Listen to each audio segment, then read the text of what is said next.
नमस्कार दोस्तों।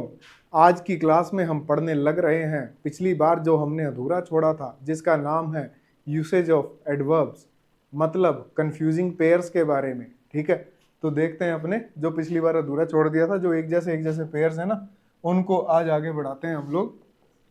जैसे एक आपने सुना होगा, ये जो शब्द होता है हार्डली, और जैसे मैं लिख दूं स्कार्सली, और एक पेयर जो होता है वो आपने सुना होगा रेयरली और बेयरली, और हार्डली के साथ साथ एक शब्द मैं और लिख देता हूं सेल्डम। इनमें क्या डिफरेंस है? देखो, सिमिलैरिटी तो ये है कि ये सब के सब नेगेटिविटी को बताते हैं। ठीक है, बहुत छोटी सी वीडियो रहेगी आज की अपनी। सिमिलैरिटी क्या है? ये सब के सब आपको नेगेटिविटी के बारे में बताएंगे, सारे नेगेटिव सेंटेंसेस हैं। लेकिन जो ये रेयरली और बेयरली दिखने में एक जैसे तो हैं, रेयरली आपको बताएगा, देखो ऐसे लिख देता हूं मैं, रेयरली और सेल्डम जो है ये दोनों आपको फ्रीक्वेंसी के बारे में बताएंगे। मतलब फ्रीक्वेंसी के लिए नेगेटिविटी जो होती है उसके बारे में ये बताता है। नेगेटिविटी में फ्रीक्वेंसी लगभग ना के बराबर, कोई काम लगभग ना के बराबर करना। जैसे आई रेयरली वॉच एनी मूवी। दूसरी बात आप देखो, नेगेटिव वर्ड है ना, तो एनी का यूज हुआ है। आप ऐसा भी लिख सकते हैं, she seldom opens any book, के लगभग ना के बराबर ही वो फ्रीक्वेंसी है उसकी बुक्स खोलने की। कभी कभार ही बुक खोलती है, कोई होली दिवाली साल में एक बार, सोने के बाद और उठने से पहले। हार्डली और बेयरली जो है, इवन स्कार्सली जो है, ये तीन जो वर्ड है ना, हार्डली स्कार्सली, ये तीनों के तीनों आप यूज कर सकते हो क्वांटिटी के लिए। जैसे मैं इनके लिए लिख दूं ऑलमोस्ट, वाह उस्ताद अंग्रेज, ऑलमोस्ट नॉट, ये क्वांटिटी के लिए यूज होते हैं। जो बेयरली वर्ड है, जो हार्डली वर्ड है, जो स्कार्सली वर्ड है, ये क्वांटिटी के लिए यूज होते हैं। किसके लिए भैया? क्वांटिटी के लिए, मतलब लगभग ना के बराबर क्वांटिटी। जैसे ही हार्डली अंडरस्टैंड्स एनीथिंग, के उसको ना के बराबर ही कुछ समझ में आता है। कोई मान लो पत्थर दिमाग है कोई व्यक्ति, आप उसको कितना ही समझा लो उसको नहीं समझ में आता, तो वो ही हार्डली अंडरस्टैंड्स एनीथिंग होगा। या फिर आप लिखो इसको, आई बेयरली एट एनीथिंग, मैंने कुछ खाया ही नहीं था, अभी प्लेट में रखा ही था, इतनी देर में तूने कहा चलो भाई पकड़े गए हम के बिना बुलाए आए हैं, खाने तो देता, रुक जाता तो कुछ ना कुछ तो खाने को मिल ही जाता, चाहे पेट में घुसंडी क्यों ना हो।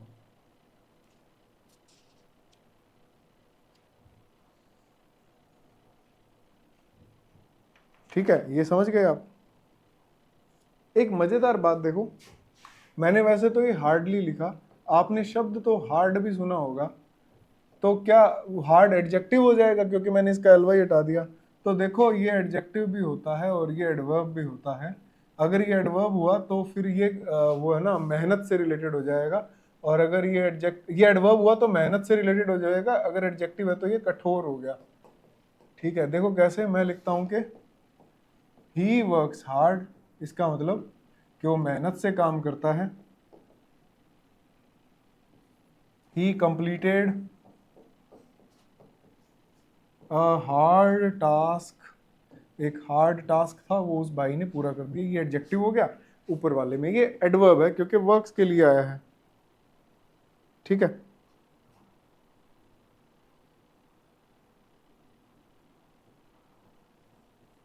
और है ना, हार्डली जो शब्द है वो अपने वर्ब से पहले ही आएगा। अगर आप ऐसे लिखते हो ना कि ही, अरे वर्क्स कर दो इसको, ही वर्क्स हार्डली अगर आपने ऐसे लिख दिया ही वर्क्स हार्डली तो ये गलत हो जाएगा, हार्डली आएगा तो इधर ही आएगा, ये ही हार्डली वर्क्स होगा।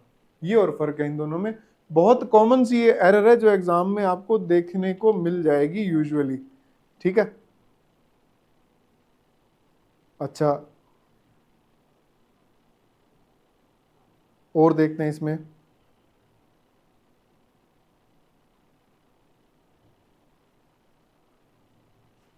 अच्छा, एक शब्द होता है नन। नन बहुत इंपॉर्टेंट वर्ड है, क्योंकि जैसे हम ये लिख देते हैं ना कि नन स्टूडेंट वॉज देयर, मान लो ऐसा सेंटेंस लिखा किसी ने, नन स्टूडेंट वॉज देयर, तो ये सेंटेंस है ना हमारा, इसको है ना कई लोग ऑल का एंटोनिम मानते हैं कि ऑल सभी हो गया, नन कोई भी नहीं। तो ये ऑल का एंटोनिम तो चलो मान लो आप मीनिंग वाइज, लेकिन ग्रामेटिकली ये चेंज कैसे आता है? नन के बाद में ऐसे कभी भी कोई ऑब्जेक्ट या मैं कह दूं नाउन का डायरेक्ट यूज नहीं हो सकता, क्योंकि नन जो है ना वो सिर्फ और सिर्फ प्रोनाउन होता है। आप अगर नन का यूज करते हो तो नन के बाद में आपको ऑफ लगाना होगा और इसका रेफरेंस पॉइंट देना होगा, नन ऑफ देम ऐसे आपको लिखना पड़ेगा। ठीक है, नन ऑफ देम आपको लिखना पड़ेगा, आपको कोई ना कोई रेफरेंस पॉइंट जो इसका देना ही पड़ेगा।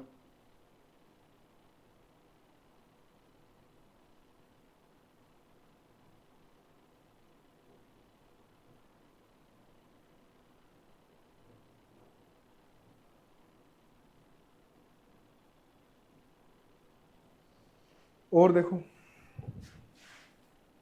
एक होता है ऑलमोस्ट, एक होता है नियरली। ऑलमोस्ट और नियरली वैसे तो सेम ही है, लेकिन एक डिफरेंस जरूर आता है इनके बीच में। दोनों का वैसे तो मीनिंग होता है करीब करीब, करीब करीब, या फिर इसका मीनिंग आप कह सकते हो लगभग। करीब करीब या लगभग किसको कहते हैं? ऑलमोस्ट को या फिर नियरली को कहते हैं। जैसे मैं लिख दूं कि दे हैव ऑलमोस्ट या nearly finished the work. They have almost या नियरली, दोनों में से कुछ भी लिखो, एक ही बात है यहां पर। ये ही वॉज ऑलमोस्ट या nearly ready to come here.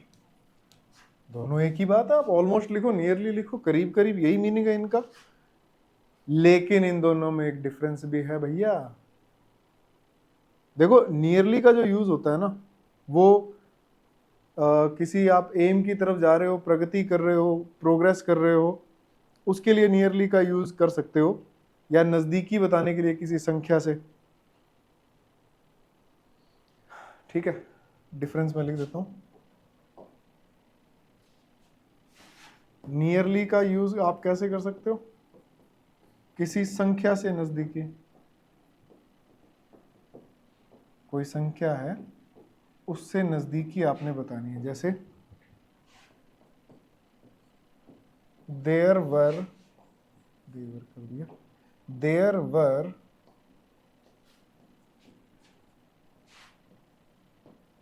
Nearly 50,000 students. यहां ऑलमोस्ट से ज्यादा अच्छा वर्ड नियरली है। ठीक है, ऑलमोस्ट ठीक है, ऐसी बात नहीं है कि आप ऑलमोस्ट लगाओगे तो कुछ गड़बड़ हो ही जाएगी, लेकिन अगर कॉमन एरर के अंदर पूछा जाता है तो आप नियरली मत लगाना, आप नियरली की जगह सॉरी ऑलमोस्ट मत लगाना, आप नियरली लगाना, क्योंकि संख्या की बात होती है ना जब भी। संख्या का मतलब कि ये आपको सर्टेनिटी की तरफ लेकर जाता है, और जब भी आपको सर्टेनिटी की तरफ जाना होगा तो आपको नियरली का यूज करना होगा, ऑलमोस्ट का यूज मत करना संख्या वगैरह के लिए जब आप बात करते हो। हालांकि ये सर्टेनिटी नहीं है, वैसे तो करीब करीब है ना, लेकिन है तो संख्या ही ना। 50,000 का मतलब 50,000 ही है, और कुछ नहीं है इसमें। ठीक है, एक शब्द जो मैं लिख रहा हूं यहां पर ऑलमोस्ट के लिए, तो ऑलमोस्ट आपको किस चीज के बारे में बताता है? ऑलमोस्ट आपको बताएगा विचारों के बारे में।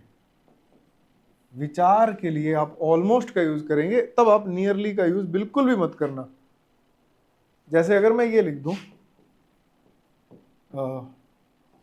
Mister Kumar is nearly like a teacher to me. तो अब एग्जामिनर आपको ऐसा सेंटेंस दे देगा, वो कहेगा इसमें गड़बड़ क्या है। और अगर हमने ट्रांसलेशन वाला पाप कर दिया, वहां पर पाप होगा, वो गलती नहीं होगी, तो नियरली नहीं आएगा, ऑलमोस्ट आएगा जब विचारों की बात होती है तो। ठीक है,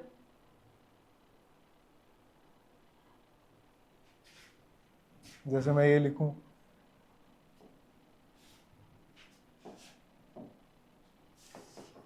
ये ऑलमोस्ट का ही यूज बता रहा हूं मैं आपको।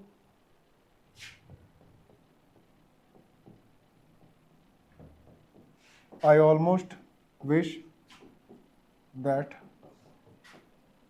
I had seen Bhagat Singh and Chandrashekhar. यहां पर भी ऑलमोस्ट आ गया।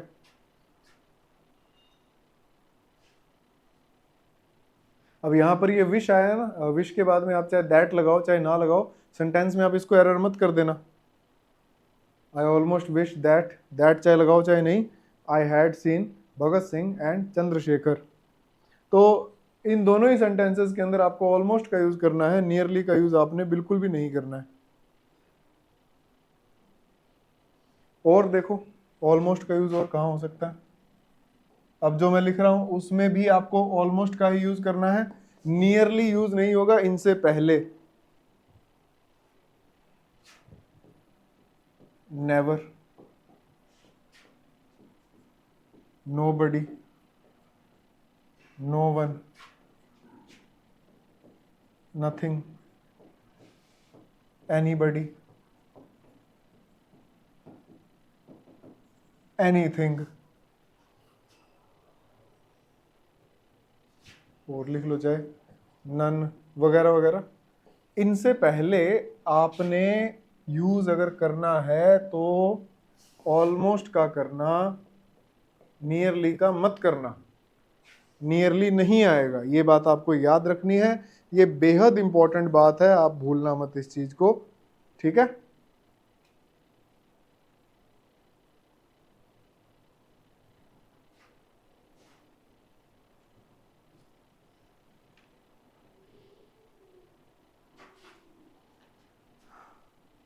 लिख लीजिए इसको भी फटाफट।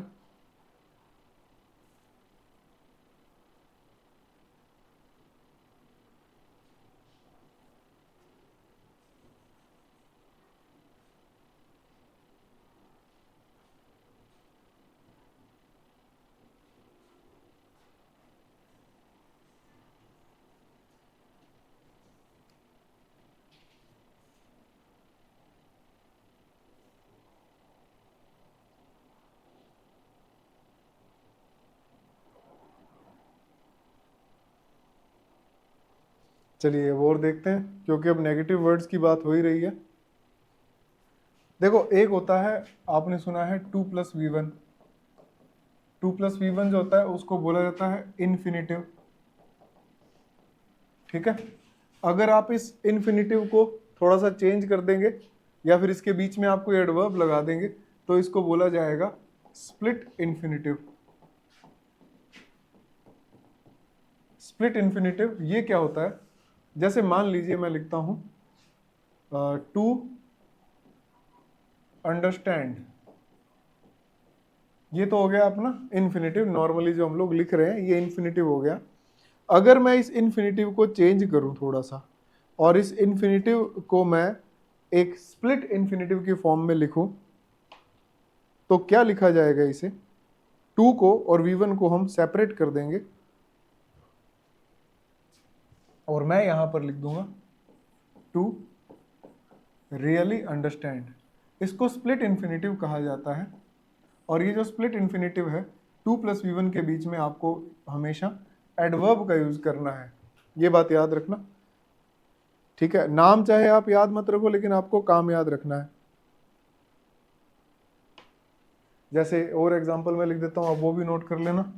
जैसे लिखा हो टू गेट अप, 2 + V1 आ गया। इसको आप अगर ऐसे लिख दो टू स्लोली गेट अप, ये भी स्प्लिट इन्फिनेटिव है।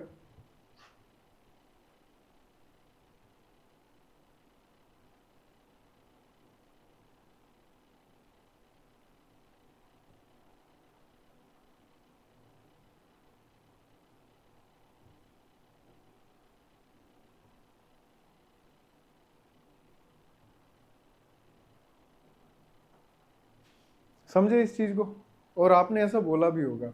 लेकिन अब बात आती है इस पर एरर की। एरर क्या बनती है इस पर, जो कि बहुत इंपॉर्टेंट रूल मैं आपको बता रहा हूं। देखिए स्प्लिट इन्फिनेटिव, स्प्लिट इन्फिनेटिव जो है इसको बहुत ही ज़्यादा इनफॉर्मल माना गया है। अब मेरी बात ध्यान से सुनो। इंग्लिश दो तरह की यूज़ होती है। जो स्पोकन की इंग्लिश चलती है वो अमेरिकन इंग्लिश है। जो हम लोग ग्रामर की इंग्लिश पढ़ रहे हैं वो ब्रिटिश इंग्लिश है। और स्पोकन की और ग्रामर की जो इंग्लिश है, इन दोनों में फ़र्क यही प्रभाव का ही है कि ग्रामर पे आज भी ब्रिटिश इंग्लिश का प्रभाव है। हम लोग आज भी कॉलोनाइजेशन वाले माइंडसेट के गुलाम हैं, तभी तो इंग्लिश पढ़ रहे हैं। खैर मेरी दुकान चल रही है तो पढ़ लेंगे। और जो स्पोकन के अंदर हॉलीवुड की मूवीज़ की वजह से हम इस पर आ जाते हैं अमेरिकन इंग्लिश पे। लेकिन अमेरिकन इंग्लिश के बहुत सारे रूल्स ऐसे हैं जिनको इनफॉर्मल माना जाता है। स्पोकन की भाषा में उसको इनफॉर्मल आप बोल दोगे, लेकिन ग्रामर की भाषा में उसको इनफॉर्मल नहीं कहेंगे, उसको कहेंगे कॉमन एरर। ठीक है? तो ये जो मैंने इनफॉर्मल वर्ड लिखा है ना, स्प्लिट इन्फिनेटिव को, मतलब टू एडवर्ब V1, उसको हम इनफॉर्मल मानेंगे, उसको हम गलत मानेंगे, तो इसको अवॉइड करना होता है। ठीक है जी? ये एरर में आ जाती है चीजें। अब आप देखो, सेंटेंस मान लो ये था, मैं इससे लिखता हूं, ही began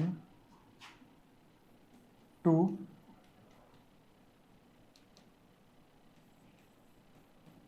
slowly get up। ये आपके एरर में जो आएगा ना, तो इसको वो एक साथ रखेगा। पता है क्यों?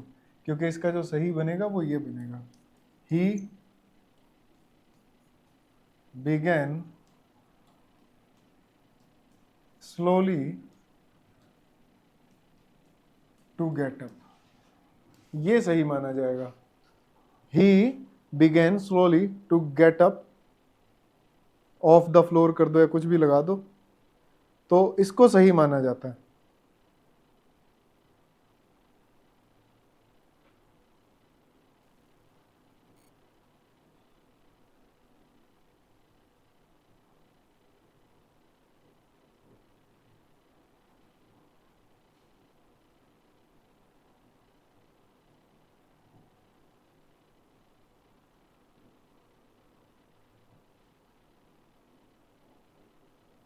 जैसे इनको पता क्या बोलते हैं, इनका मैं नाम और बता दूं।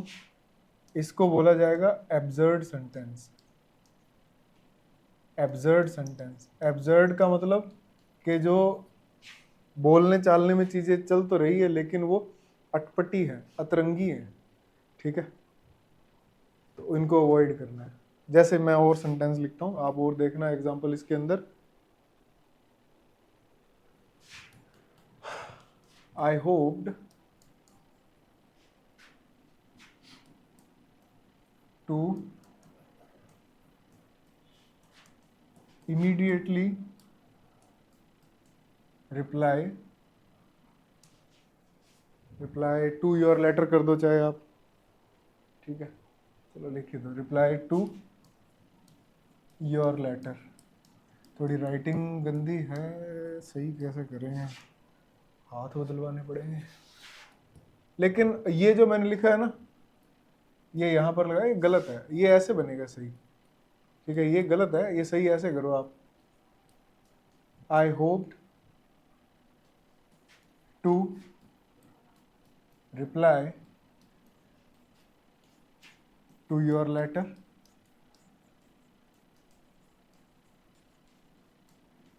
इमीडिएटली, ये इमीडिएटली एंड में लगाओ। ये फॉर्मेशन जो है ये सही है, ऊपर वाली जो फॉर्मेशन है वो एब्सर्ड है।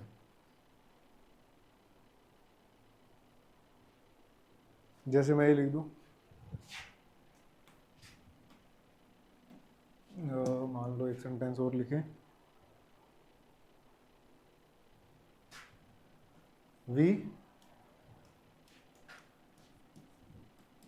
डिटरमिन्ड टू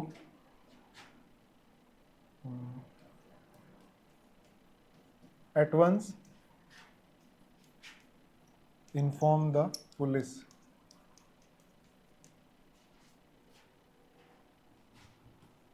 सही, ये गलत है भैया, सही कैसे बनेगा? We determined to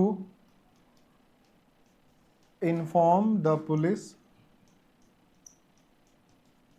eight once, ये बनेगा सही। ठीक है, बड़ी फ्रेजेस को तो बिल्कुल ही इग्नोर करना है हमने, 2+v1 के बीच में लगाना ही नहीं है।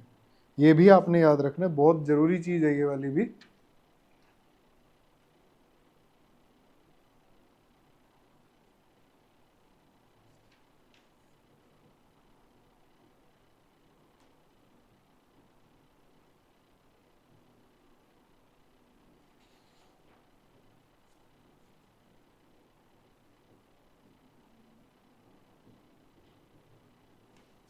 तो क्या मैं नो नोट नेवर में से किसी का यूज कर सकता हूं?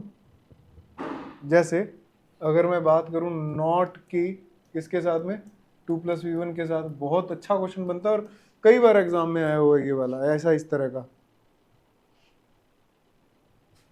मैं ये लिख दूं, I requested him to not help her. अब ये सेंटेंस है, 2+v1 है,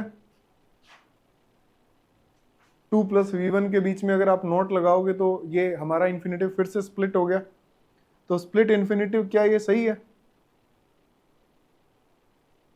तो ये सही नहीं है, ऐसे सही करो इसको आप, ये ऐसे सही होगा। आई रिक्वेस्टेड हिम, नॉट पहले आएगा, not to help him her, जो भी है, हिम हर, ये बनेगा इसके अंदर। स्प्लिट नहीं करना है इन्फिनेटिव को। और इस टॉपिक को मैं थोड़ा और डिटेल में कल भी बताऊंगा आपको, है ना, थोड़े से और एग्जांपल्स भी करवाने वाला हूँ। ये मान लो कि आज तो मैं आपको इसका एक तरीके से इंट्रोडक्शन दे रहा हूँ कि ये टॉपिक है क्या, इसके अंदर हमने पढ़ना क्या है। ठीक है,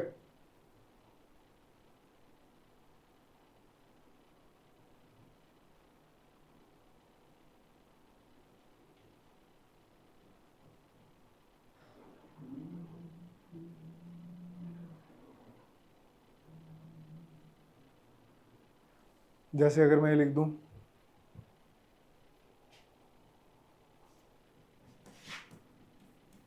to never live beyond our means, ये वाला सेंटेंस है। जैसे इस तरह का कोई कॉमन एरर के अंदर आ जाए आपके,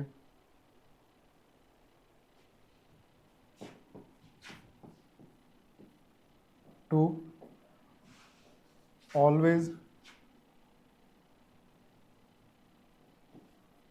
take need of good advice, मान लो ये सेंटेंस है, to always take need of good advice. तो इनको कैसे सही करेंगे? और लिख दें, to not touch the papers. मैंने आपको यही बोला, बार बार कह रहा हूं मैं, इस बात को याद रखो कि आपने इन्फिनेटिव को स्प्लिट नहीं करना है। अभी तक तो मैं यही बात बोल रहा हूं आपको, इन्फिनेटिव को स्प्लिट नहीं करना है। इन्फिनेटिव के बीच में, 2+v1 के बीच में जो भी आपको एडवर्ब मिलता है उसको आप हटा दीजिए।